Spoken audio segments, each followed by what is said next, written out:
tidurnya umatnya Rasulullah itu luar biasa, terutama tidurnya orang puasa. Tidurnya tasbih, tidurnya ulama juga tasbih.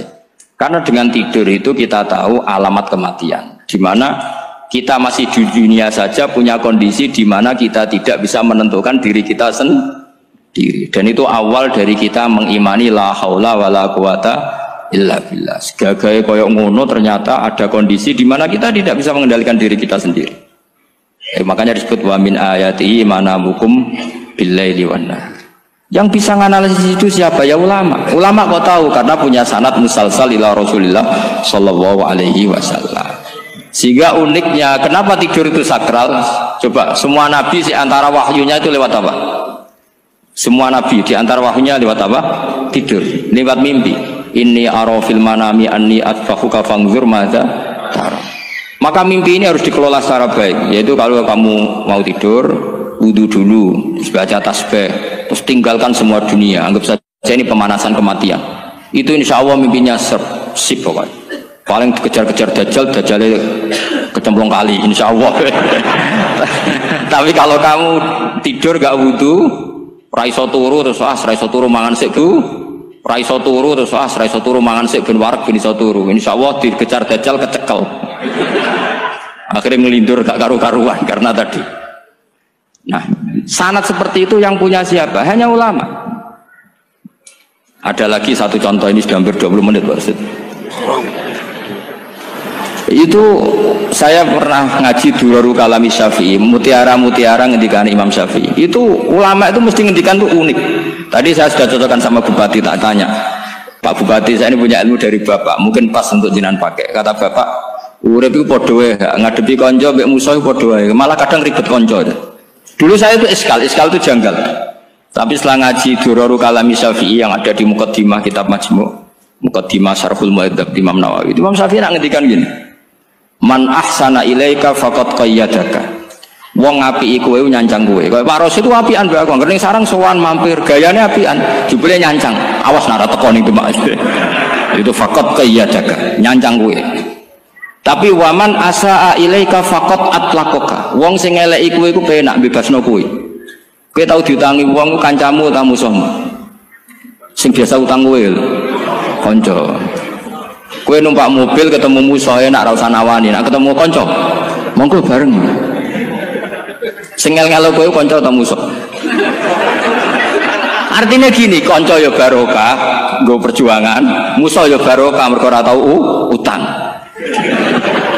Jadi segampang itu ulama melihat kehidupan tuh. Man ahsana ilaika faqad qayyadaka wa man asaa ilaika faqad atlaqaka.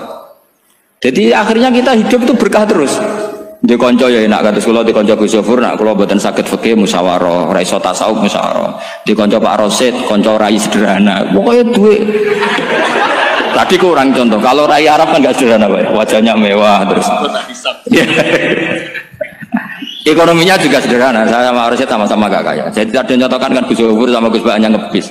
Memang saya sering sama Gus Yofur ngebis sampai sekarang masih sen. Bukan karena miskin yang jelas itu pilihan itu. Jadi ulama itu segampang itu melihat kehidupan. Saya termasuk kiai muda yang nggak takut mati, bukan karena yakin di surga gitu, karena saya sering baca berdoa. Allahumma ya Allah, kata Rasulullah, kamu harus berdoa ya Allah, ij'alil hayata ziyadatan li fi kulli khairin wal mauta rohatan li min kulli syarrin. Mungkin sekarang kita ada zina, mungkin sekarang kita ada korupsi, mungkin sekarang kita ada maling, tapi potensi itu tetap ada. Yang bisa ngakhiri itu apa? Kematian. Maka anggap saja kematian itu rohatan li min kulli syarrin, semua mengakhiri semua keburukan. Kayak apa Rasulullah memandang kehidupan? Kalau kamu masih hidup, anggap saja ziyadatan li fi kulli khairin. Saya gara-gara hidup saudaranya kersane Pak Rosid ngaji di sini. Ikhlas Pak Rosid itu sangat ikhlas. Saudaranya senior kula dipaksa nggih gelem, diintimidasi nggih gelem. Wah itu barokah. Nanti setelah saya mau mati, pikiran saya juga akan ridho-ridho saja. Ya Allah, ini akhir dari segala potensi keburukan saya.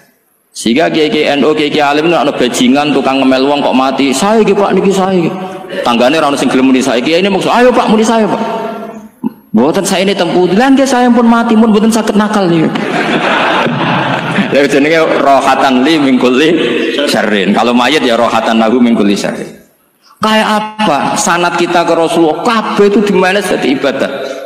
Al hayat ziyadah fi kulli khairin, al maut rohatan min kulli syarrin. Kenal Pak Rosid ya ibadah. Apalagi kenal Gus Zofur ibadah, kenal Bupati ibadah, konco perjuangan. Kok kenal preman ya ibadah, konco latihan dakwah. Anggapnya latihan ngelola rehab. Kenal polisi ibadah, jaga stabilitas nasional. Kenal ABRI ibadah, jaga NKRI. Kenal orang nakal ibadah, dianggap pembina. Semua itu ibadah. Kayak apa ajaran agama ini? Semuanya baik-baik saja. Tergantung niat. Tapi sanad ini siapa yang punya? Hanya ulama. Nah ulama itu siapa? Ya orang yang kamu ketemu. Dalam konteks ini Mbah Mun. Mbah Mun ngajari kita macam-macam. Mbah Mun ketemu orang siapa saja hormat. Saya kemarin bikin makalah untuk beliau, termasuk saya cerita dari riwayat Rasul Aqli ba'dal iman billah at-tawaddud ilan nas wastina'ul ma'ruf ila kulli barin wa fajirin. Inti iman setelah akal menentukan kita iman kepada Allah, akal setelah mengantarkan logika iman kepada Allah, akal itu kita gunakan at-tawaddud ilan nas supaya kita bersikap simpatik dan melakukan kebaikan kepada siapa saja. Karena barokahnya kita simpatik nak ngandani wong nggih gampang. Misalnya kita di kiai alim sundul langit sampean mbek tangga modit ketemu wong perengut sing ape ngandel iku sapa? Sementara sing preman ayo ngopi nggonku sik tenang ae. Sing kiai ini orang begawean gak ada kopi kowe. Akhirnya sing preman sakhok di pengaruh, sing kiai ini bakil gak duwe pengaruh. Itu tidak boleh kejadian seperti itu. Makanya ada riwayat wastina'ul ma'ruf ila kulli barin wa fajirin. Jadi kula suwun sanad-sanad seperti itu tidak boleh hilang. Saya itu kitabnya Bangun Al-Ulama Al-Mujaddid itu setengah hafal. Sampai sekarang masih tak baca. Kalau mau tidur tak baca. Bahkan di tas saya itu ada terus. Ya karena kalau saya di Jogja kangen Bangun baca itu. Ketika beliau masih sugeng, apalagi sekarang. Karena jangan sampai saya ini punya fatwa yang mukhalif terhadap fatwanya Mbah Mun. Ini terutama warning sama santri sarang, nggak boleh. Terakhir itu Mbah Mun punya kecenderungan, punya pikiran kayak Yusuf Qaradawi. Ya potensi wajibnya zakat khodrowat fawakih. Ngendikan gini sama sih ingat ketika ngaji sama Gus Zofur Pak Rosid kalau Mbah Mun guyon. Wong desa iku wis melarat gegere nganti kaya akeh wae. Mbah Mun nyontokno gegere macul nganti kaya akeh gara-gara sing ditandur pari wajib zakat. Wong Sulawesi nandure kakao cengkeh. Zaman iku cengkeh Jaya. Berhubung ora akut gak wajib zakat. Padahal kaya raya. Jadi fenomena itu sering diutarakan beliau. Lama-lama beliau ngarang di Al-Ulama Al-Mujaddidun. Beliau mengutip pendapat Ibnu Katsir, tentu di era modern kayak Yusuf Qaradawi. Sebenarnya Yusuf Qaradawi sendiri bukan mujtahid, dia yang muqallid juga. Kata Ibnu Katsir, wa mimma akhrajna lakum minal ard, yang harus dizakati adalah ma itu umum, apa saja yang keluar dari bumi. Maka kecenderungan Mbah Mun akhir-akhir itu mbok yao fawakih khudrawat itu dizakati. Tapi beliau tentu tidak ilzam ya, karena beliau sangat syafi'i. Tapi ini kan saran yang baik lah menurut saya. Apa susah sih jadi wong lomo gitu. Wong jadi wong medhit kok mbok bilo-bilo. Lah nek kowe takok takbirin ndi Gus, nak khudrawat fawakih, melon, kakao, tebu wajib zakat. Takbire iku lomo iku apik, medhit iku elek. Ngoten mawon iki. Mun ngoten mawon. Assalamualaikum warahmatullahi wabarakatuh.